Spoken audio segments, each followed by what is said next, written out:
बिस्मिल्लाहिर्रहमानिर्रहीम। मैं हूं नदीम चौधरी। गुज़िश्ता रोज़ निजी टीवी के एक प्रोग्राम में सूबाई मामले खसूसी बराए इतलात फ़रदौस आशिक अवान साहिबा और पीपल्स पार्टी के MNA अब्दुल कादर मंदोखील के दरमियान तल्ख़ कलामी हुई, जिसके बाद बात हाथापाई तक जा पहुंची। पाकिस्तान की सियासत में बद अखलाक़ी के वाक़यात कोई नई बात नहीं है। इससे पहले ये मामलात तकरीबन मियां नवाज़ शरीफ के पहले दौरे हुकूमत से शुरू हुए और इसमें आज तक बहुत सारे लोगों के नाम आते हैं, जिसमें मौजूदा वज़ीर दाखिला शेख रशीद अहमद भी वल्गर गुफ्तगू के हवाले से एक ख़ास शोहरत रखते हैं। मौजूदा हुकूमत में भी कई नाम हैं, शहरयार अफरीदी हैं, मुराद सईद हैं और भी मामले खसूसी शहबाज गिल साहब हैं, दीगर लोग भी हैं। और ये मामला तो रोज़ बरोज़ बदकलामी से बढ़कर अब तशद्दुद तक चले गए हैं। निहाल हाशमी का वाक़या आपको याद होगा। दानियाल अज़ीज़ बड़ी अजीब गुफ्तगू करते थे। उनके अलावा भी तलाल चौधरी साहब ने ऐसे वाक़यात हुए हैं।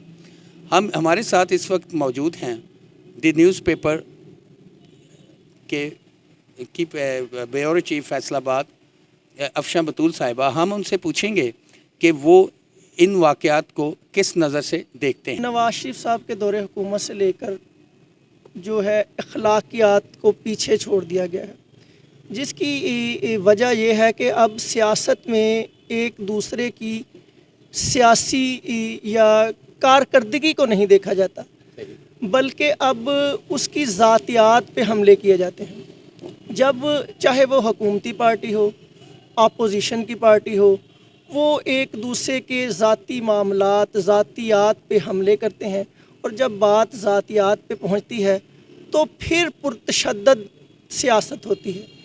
जैसे कि कल का जो वाक़या हुआ है फ़रदौस आशिक अवान साहब और कादर साहब के साथ, इसमें देखा जाए तो कादर साहब को भी सामने बैठी हुई ख़ातून को देखना चाहिए कि मेरे सामने जो गुफ्तगू कर रही है वो सिर्फ़ पंजाब की मावने अतलात नहीं है, बल्कि एक ख़ातून भी है। और दूसरी तरफ जो फ़रदौस आशिक अवान साहिबा हैं, उनको भी देखना चाहिए कि उनको सबसे पहले बहैसियत ख़ातून अपने इज़्ज़त वक़ार को देख के बात करनी चाहिए। मंदोखील साहब ने जो बात की होगी, आगे से फ़रदौस आशिक साहिबा ने जो अपना रवैया इख्तियार किया, गाली गलोच की, और उसके बाद उन्होंने बाकायदा उनको थप्पड़ जड़ दिया, जो कि एक इंतहाई जो काबिल मज़म्मत फ़ेल है।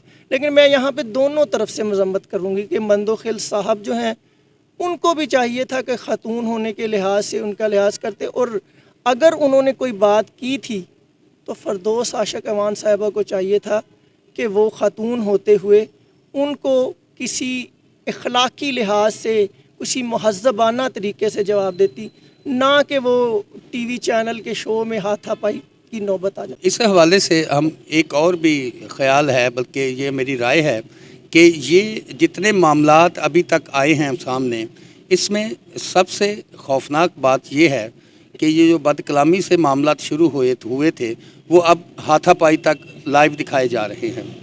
सियासी बद अखलाकी, सियासत में तशद्दुद, ये इंतहाई एक ख़तरनाक रविश है।